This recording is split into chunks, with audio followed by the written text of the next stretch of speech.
Howdy, race fans. Here I am again with my little show about racing that I like to call In the Pits. And as always, In the Pits with me, StockCar Scott, is brought to you by Monte Carlo Express Delivery. Yes, Monte Carlo Express Delivery has been serving the courier needs of the Puget Sound area for well over a decade now. And we thank you for your support of our little show here. Well, the racing season is upon us, well upon us, folks. All sorts of stuff's been happening. And this past weekend, I spent the Saturday night at Evergreen Speedway enjoying some Foster Press mini stocks and some in their 30-lap main there, and the Speedway Chevrolet late models, and they had a 75-lap feature there on the 3/8 at Evergreen Speedway. And it was a lot of fun for their season opener. But first, I have to give a shout out to somebody I don't even know.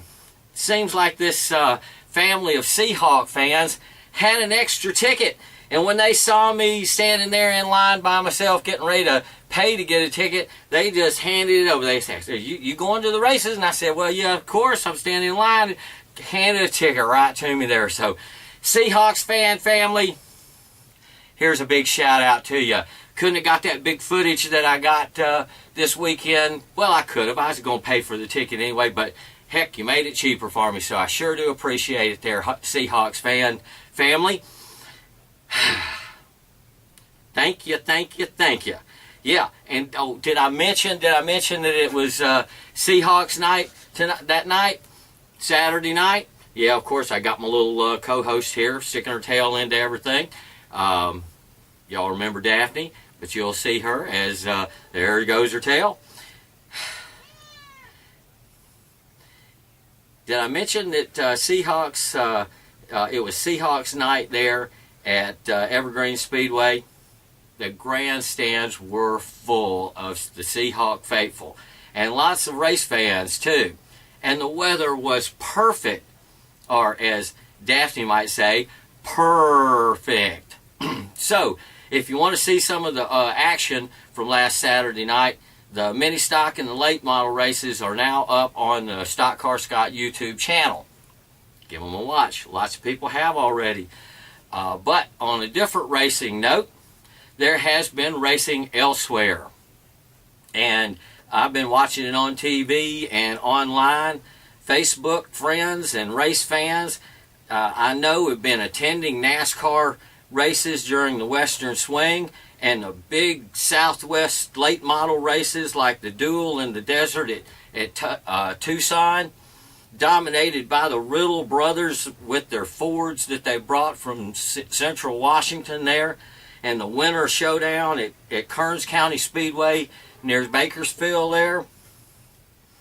Man, there's also been a K&N race at the Kearns County Speedway there that was delay broadcast on NBCSN, their sports network, where you'll be turning to see lots of K&N East and West pro races this year. The Tucson Duel in the Desert was on Fan Choice TV, and it was very entertaining, folks. I watched other Tucson Speedway races there on Fan Choice TV, as well as last Saturday before I went out to the racetrack, I watched a little bit of the practice that they were having out at Evergreen Speedway on Fan Choice TV before I headed out that way. So it's really nice, really convenient, lots of entertaining racing to watch. Y'all remember Sterling, don't you? Even though I'm standing up this year, got me a lectern, I'm still got Sterling here. But as you see, I've changed things around just a little bit to try to entertain you folks. So let's continue, because there's also been some NASCAR to watch for over the past couple of months there, along with a lot of off-track drama that they had to throw in this year. But first off is the retirement of Jeff Gordon. I tell you, man, with 4 Winston Cup championships, 92 Cup wins overall, 79 poles, 767 consecutive races so far over his 24-year career, 6 Southern 500s at Darlington, folks, 5 Brickyard 400s at the Indianapolis Speedway, 3 Daytona 500s, and 3 of Charlotte's World 600s, one of those being the first race that he ever won. And we all remember how the tears flowed. I'm so happy I won my first race. But man, you know, tell me, people, that you wouldn't be able to hold back the tears if you just won your first Cup race. But anyway, you know, I think with a career like that, maybe Jeff Gordon will get into the NASCAR Hall of Fame. What do you folks think? And his replacement for in the number 24, some kid named Chase. Ooh, I think he might do okay. What do y'all folks think? But that's yet to be seen. Of course, the next big off-track story there in NASCAR was the attempted assassination of Kurt Busch's career. Yes. And that's all I have to say about that. Except, welcome back, Kurt. Good racing. Another big Busch story was the Toad's big crash and the injury that ensued at Daytona. He's going to be out for a while, folks. You know, long enough to where maybe some other folks can win in the Xfinity Series for a change. Like Happy Harvick and Joker Logano, because that's just what they've been doing. And speaking of Happy and the Joker, they've been doing their share of winning in Sprint Cup too, with the biggest win of Sliced Bread's career at the Daytona 500 this year. Does anyone like the way that race ended this year? Well, anyway, the Bakersfield Basher's been getting his share of wins too. He's already picked up 2 wins on the Western Swing while they were at Vegas and Phoenix. And I know some of my Facebook fans and friends had actually gone to that race, one of those races during the Western Swing, because that's when we go. We go to Las Vegas and California and Phoenix. I've been to 2 out of 3 of those tracks myself. Oh. But the Joker and Happy have also been busy in the Xfinity Series. Again, with Happy having 2 wins and Logano having 1. Austin Dillon, he's now a full-time Cup driver. He has a Xfinity win at Las Vegas in this season.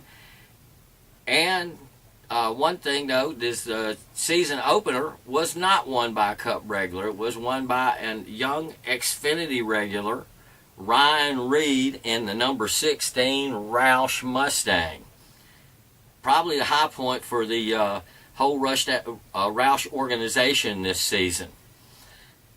So, the Xfinity points so far, after 5 races up until now, shake out kind of like this, with the number 3 of Ty Dillon. He's the top, I want to say nationwide, Xfinity driver right now. Chris Buescher in the number 60 for Roush Racing is in second, and he's got 2 teammates that are also in the top 5. In 4th place, you have Ryan Reed, who won the Daytona Xfinity race, and then also you have one of my favorites who's become a Xfinity regular this year, and that would be Bubba Wallace Jr., Darrell Wallace Jr. from Mobile, Alabama. Yes, he is. And he drives the Roush number 6 Mustang. And I'm looking for good things out of Bubba Wallace there. Oh, also in 3rd is another one of my favorites there, Chase Elliott in Junior Motorsports number 9 Napa Camaro there. and of course he's the defending champion. But he and Chris Buescher there in second and third, they might have a little bit of distraction there as they're trying to win an Xfinity championship. You see, because Buescher has replaced David Reagan in the Cup number 34, who replaces the Toad in the number 18 M&M's Camry. Little musical chairs going on there with the with Bush being out of commission for a little bit. And Chase, meanwhile, he's been running. He's going to run a couple of Cup races this year in a number 25 Napa Chevy, and making his preparations for his move to Cup to the number 24 car next year, 2016. So we're looking forward to seeing that. In fact, he had his first Cup start at the last Cup race in Martinsville. Kind of a hard place to make your first Cup start. And I suppose he did okay for a first-time starter. He didn't even, I don't think he even finished in the high 30s. But he hung in there, got his car fixed after it got wrecked, and did what he was supposed to do, finish. But hopefully that won't get in the way of him maybe winning another Xfinity championship. But I think he's going to have a lot of competition this year from the other guys that I mentioned, Dillon and Wallace and everybody. The next Xfinity race is on Friday evening here in Texas, and a little extra is that Jeff Gordon is going to do color from the booth this time around. I tell you, old Fox Sports is having, a lot of the current Cup drivers do a lot of the booth analysis there for their Xfinity races.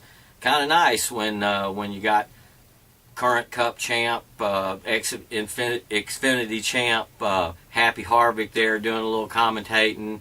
Old bad Brad Keselowski, he's an Xfinity champion and a Cup champion there doing a little commentating, and he won the race there a couple of weeks ago for Cup at Southern California. So Brad Keselowski's already got both of the Penske cars with Joey Logano's win there at Daytona. Both the Penske cars are already in the chase. Okay, got a little catching up to do with the trucks. The Camping World Truck Series has only had 3 races. The first 2 races were won by regulars there. Newcomer in Matt Keselowski's racing team, a fellow by the name of Tyler Reddick, won in his number 9 in Bad Brad's number 19 truck there in Daytona, and Matt Crafton won in Atlanta for Thor Motorsports. Truck stayed home during the Western Swing, but the Joker got his first truck win ever when the Truck Series returned to action at Martinsville a few weeks ago. The trucks don't race again until the 8th of May at Kansas. In other truck news, it seems as though Junior has bought into the number 00 team truck there, the one that's driven by young Cole Custer. And I do believe it's also got a sponsorship by Haas Automation, so it's got Hendricks equipment there. So we'll see what's going to happen. Maybe we'll get to see Junior in his first truck race ever sometime soon. If you build trucks, you're going to want to race one of them sometime. And one more thing before we leave NASCAR there. Don't mess with the tires. Don't mess with the tires. They'll do something here sooner or later. Maybe put bleeder valves, let them put bleeder valves on or something like that.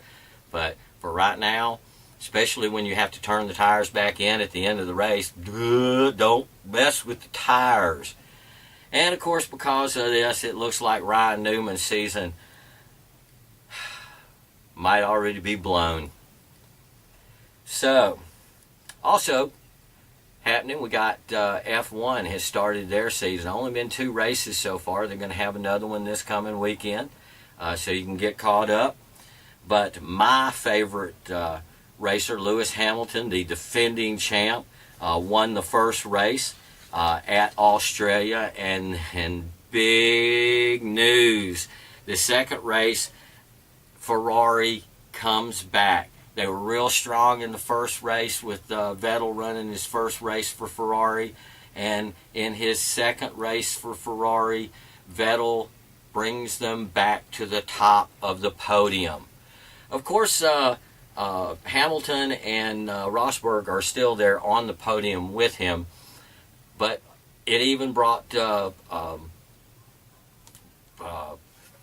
Flying Finn there up to 4th place. So we're looking for good things out of Ferrari again. They've been kind of a little bit comatose there for the past few seasons, but hey, F1's going to be interesting again. Look for the prancing stallion. Of course, I'm excited, but that doesn't make things easy for my favorite Lewis Hamilton. One of the things about F1 that's happened here recently is they had one of the races canceled off the schedule. No replacement for it or anything. The Nuremberg Ring there in Germany decided they just were not going to have a race. And this happened before the race that happened there last month, where they had the tragedy with a car that wrecked into the crowd. But that just means there's going to be one less race in Formula One, one less chance for drivers to get points. So it makes it all the more important to get points. Get points, because you don't get points for every position like you do in NASCAR. You only get points for top 10 positions, and they spread out quite a bit. If you're not going to make 10th place, sometimes they don't even finish, don't even have the car finish the race. So it's a lot different in F1.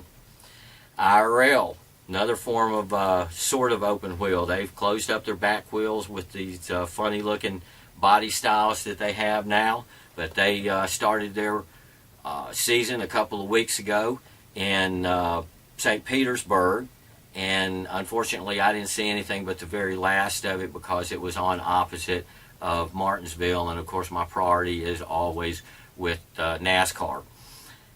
But I did get to see the end of it, and I did get to see an old F1 and NASCAR driver, Juan Pablo Montoya, go back to a series that he's also won in, and win the opening race of the season there at St. Petersburg. Unfortunately, I never got to see the race in its entirety because it was on ABC, and I guess they didn't have a way of rebroadcasting it on cable. But the rest of the races, or a lot of the other races, are on CNB or NBCSN, their Sportsnet. So they'll be rebroadcast, and I'll get to see a lot more of them. One of the things that I did hear about that happened during the race, though, is the new body styles that they do have that they're trying to protect the drivers with. They were trying to give them more downforce on the front, and now they have these little wings and winglets and everything that were getting knocked off and cutting tires. So that's going to be a problem they're going to probably want to work on. Maybe not between now and the next race, because the next race is next weekend, this coming weekend in Louisiana. So don't know where. I think it's going to be on NBCSN. So there you go. Probably going to miss it. Hope they have a replay, because I'll probably be at the Apple Cup in Yakima. Of course, I'm just going to be going on Sunday this year, because Cup on Saturday night, F1 late on Saturday night. So, but it'll still be fun to go to the Apple Cup, hopefully see a couple of the late model drivers that I saw just this past weekend. in Evergreen.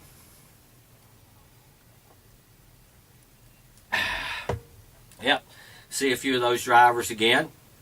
And the Evergreen thing was really nice this weekend. The Seahawks brought in a whole bunch of fans with their cheerleaders and some of their old players and such. It was all racing under a full moon. And we people who watch a lot of racing, we understand what racing under a full moon means. And hopefully a lot of those Seahawk fans will become race fans. They'll return to cheer on their number 12 there in Tom Moriarty, because he had a really fast car the other night. And they'll have the appropriate jerseys if they're the number 12 fans for Tom Moriarty right there, because he's number 12. It was a pretty good race. It was the feature race, 75 laps. Moriarty started on the pole, I guess caused an invert, because Tyler Tanner in the 65, he had fastest time. Actually, from what I saw, he and Parker Stevens in the number 4 tied for best time. So they must have gone off to another fraction or some other stipulation that had Tyler be fast time.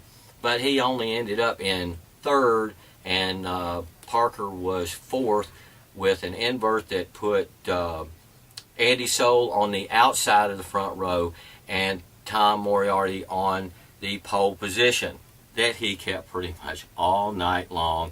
He led every lap. He used his championship veteran ability out there at Evergreen to keep back challenges from Andy Soul, who really had a strong car, folks. He's been working on it all winter, as is everybody. I mean, everybody works on their cars, but from what he is telling me, they've really done a lot to the car, going to run fast this year, and he's shown it by how well that he ran Saturday night. Moriarty also had to keep back challenges from the 65 of Tyler Tanner, because he had a really fast car. And then also running in the top 5, you had past champion Mike Holden in his 32. You had way past champion back that decided to come back and run some races, John Bender, in a new number 3 car. So we're looking for good things to happen this year. You know, Tyler Tanner gave Moriarty a really hard run there at the end. He got behind him. I think he may have even got him with the bumper there a little bit towards the end of the race. But that cagey veteran in the number 12, he was able to hold him back there, hold him back, and win, leading every lap, which made all the Seahawks 12s go, yay! Especially because he had that Seahawks sticker on the back of his car there, Seahawks support. It was very nice to see him get his first victory of the season there in the Speedway Chevrolet late model division there. And I guess it runs in the family, because earlier that evening, young Trenton Moriarty there shows that racing does run in the family there by besting the rest of the field at the Foster Press Mini Stock Division in his number 24 VW. Also there, Scott Burby in his 41 Ford led some laps but lost the lead to young Moriarty late in the second half of the race there of that 30-lap main that they had. Had a really good heat race too. You can see both of them on the YouTube channel. They're both together, the heat race and the main. Brad Thompson in the number 5 had a pretty good run for the night, but Bobby DeYoung, he had his ups and downs. He won. He ran real well in the heat race, but then just did not have that same kind of luck during the main. So we'll just have to see what happens next time the Foster Press Mini Stocks get together and see if Bobby DeYoung can close that gap some that he's created with a not so good finish there. There are also a couple of classes of figure eights that ran, but y'all know it's just, you know, figure eights, it's not my thing. I like oval racing. I like to see side by side, and those, don't get me wrong, there's some side by side racing in the figure eights, but you know, really good racing. But there was one really bad wreck in the cross intersection there. It's kind of scary. I mean, those guys, they're just a little bit too scary for my taste. But it was great. It was great to be back at the track for the first time this year. It was really enjoyable watching the super late models and the mini stocks. Lots of fun, and it was also a wonderful opening night. Tapped off with Mr. Dizzy trying to blow himself up in his van there, and then a really nice fireworks show that came at the end of the evening. And like I said, it was great.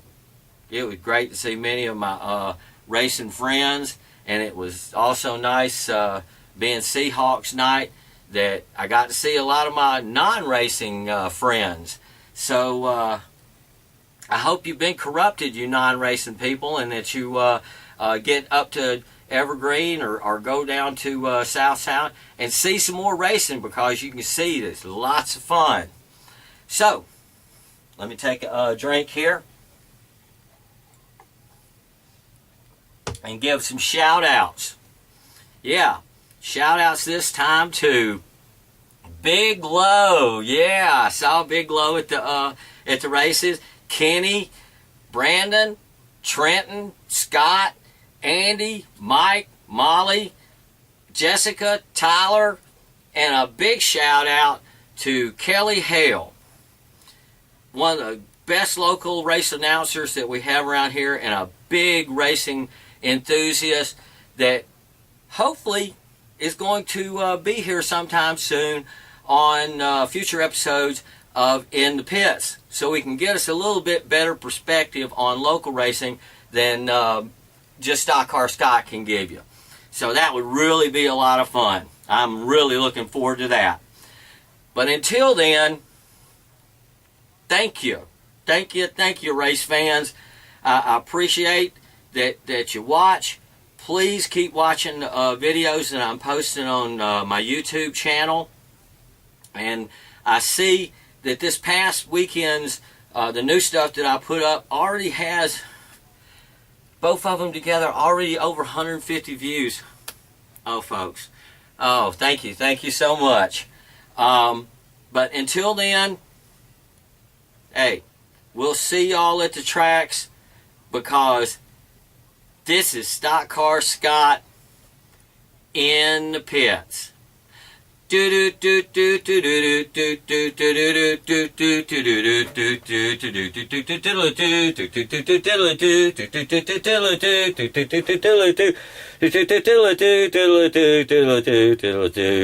Thanks for watching, folks. See you next time.